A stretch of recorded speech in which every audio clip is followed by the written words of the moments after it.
வணக்கம். பொதுவாக ஏதாவது ஒரு இங்கிலீஷ் படம் பார்த்தோன்னா அதிலேருந்து ஏதாச்சும் ஒரு கல்ச்சுரல் பிஹேவியர், அந்த மக்களோட பிஹேவியர்னு ஏதாச்சும் ஒன்று நமக்கு நம்மளே அறியாமல் நமக்கு அது சொல்லப்பட்டுரும். டைட்டானிக் பார்க்கும்போது அதில் அவ்வளோ பெரிய காதல் கதை சொல்லப்பட்டிருந்தாலும் இவனுங்க ஏன் கப்பலுக்குள்ளே இருந்துக்கிட்டு எச்சியை காரி கடலுக்குள்ளே துப்புறானுங்க, இது என்னடா அசிங்கம் பிடிச்ச கேமாக இருக்குன்னு தோணுச்சு. இப்படியாக சின்ன சின்ன விஷயங்கள் அறிந்து கொள்ள வாய்ப்பு உண்டு.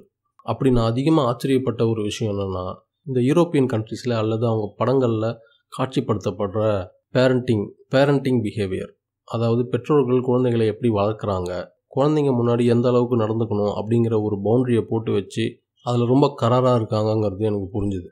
ஆனால் இப்போ அடலசன்ஸ்னு ஒரு சீரீஸ், ஆனால் அநியாயத்துக்கு இவ்வளோ கராராக இருக்காதீங்கடான்னு தோணுச்சு. அந்த படத்தில் வர பையனுக்கு ஒரு 13 வயசு. அதாவது நம்ம வீட்டில் நம்ம பிள்ளைகள் அடி வாங்க ஆரம்பிக்கிற வயசு அது. நம்ம ஊரில் எப்படின்னா பொதுவாக 10 வயசு கீழே இருந்தால் பாவம் குழந்தை பசங்க தெரியாமல் பண்ணியிருக்கோம், தப்பே பண்ணியிருந்தாலும் கூட பெருசாக அடிலாம் விழாது. அதே மாதிரி 18 வயசுக்கு மேலே போயிடுச்சுன்னா தோளுக்கு மேலே வளர்ந்துட்டான், இவன் மேலே கை வைக்கக்கூடாது அப்படின்னு விட்டுருவாங்க. ஆனால் இந்த 10க்கு மேலே ஒரு 17-18 வயசு வரைக்கும் அந்த காலகட்டத்தில் நம்ம வாங்குகிற அடி உத மிதி தான் நம்ம நாட்டை பொறுத்த வரைக்கும் ஒரு நல்ல பேரண்டிங், நல்ல வளர்ப்பு முறை. ஆனால் இந்த படத்தில் அந்த பையன் ஒரு கொலை பண்ணியிருக்கான், அதுக்கான கிளியர் எவிடன்ஸ் இருக்குது.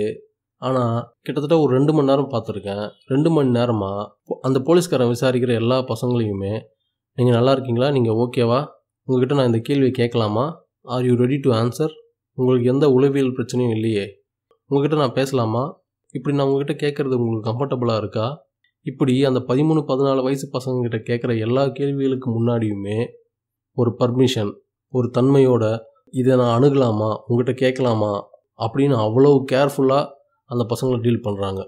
இதே விஷயம் நம்ம ஊரில் நடந்து சிம்பிளாக ஒருத்தன் மாங்காய் தேடி இருந்தான்னு வச்சுக்கோங்களேன், கூப்பிட்டு வச்சு 2 அரை பலார்னு விட்டுருந்தா அடுத்த நிமிஷமே நான் தான் மாங்காய் தேடினேன் அப்படிங்கிறத ஒத்துட்ருப்பான். அதை விட்டுப்புட்டு கிட்டத்தட்ட 3 மணி நேரமாக புது பசங்களை விசாரிக்கிறான் மாற்றி. இதில் வேறு அந்த பசங்க போலீஸ்னு கொஞ்சம் கூட பயம் இல்லாமல் பதில் சொல்லாமல் திமிர்த்தனமாக எழுந்து போகுதுங்க. நம்ம ஊர் பேரண்டிங்க்கும் அவங்க ஊர் பேரண்டிங்க்கும் என்ன வித்தியாசம்னா, நம்ம ஊரில் பையன் தப்பு பண்ணிடுவானோ அப்படிங்கிற வரைக்கும் தான் மரியாதையாக நடப்பாங்க. ஆனால் 1% அவன் மேலே சந்தேகம் வந்துட்டாலே அடி பிச்சு எடுத்துருவாங்க. அதுதான் நம்ம ஊர் பேரண்டிங். ஆனால் அவங்க ஊர் பேரண்டிங்கில் பையன் தப்பே பண்ணியிருந்தாலும் அவன் வயதை கருத்தில் கொண்டு அவனிடம் பக்குவமாக நடந்து கொள்ள வேண்டும்ங்கிறது தான் அவங்க ஊர் பேரண்டிங். நம்ம ஊர்லலாம் நம்ம அம்மாக்கள் வத்தல் காய போட்டிருக்கேன், காக்கா வராமல் பார்த்துக்கலான்னு அனுப்பிச்சு நம்ம அந்த காக்கா வராமல் பார்த்துக்காம வேற எங்கேயோ பராக் பார்த்துட்டு இருந்துட்டோம்னு வச்சுக்கோங்க, அதுவே பெரிய கொலை குத்தம் மாதிரி கடிச்சு கொதறிடுவாங்க. இந்த பயபுல நிஜமாவே கொலை பண்ணிட்டு வந்து உட்காந்துட்டு இருக்கு. கார்ன்ஃப்ளெக்ஸ் சாப்பிட்றியா, கோக் சாப்பிட்றியான்றானுங்க. இப்படியான வெளிநாட்டு படங்கள் பார்க்கும்போதுலாம் எனக்கு இதனோட இந்தியன் வெர்ஷன் எப்படி இருக்கும் அப்படின்னு நான் யோசிப்பேன்.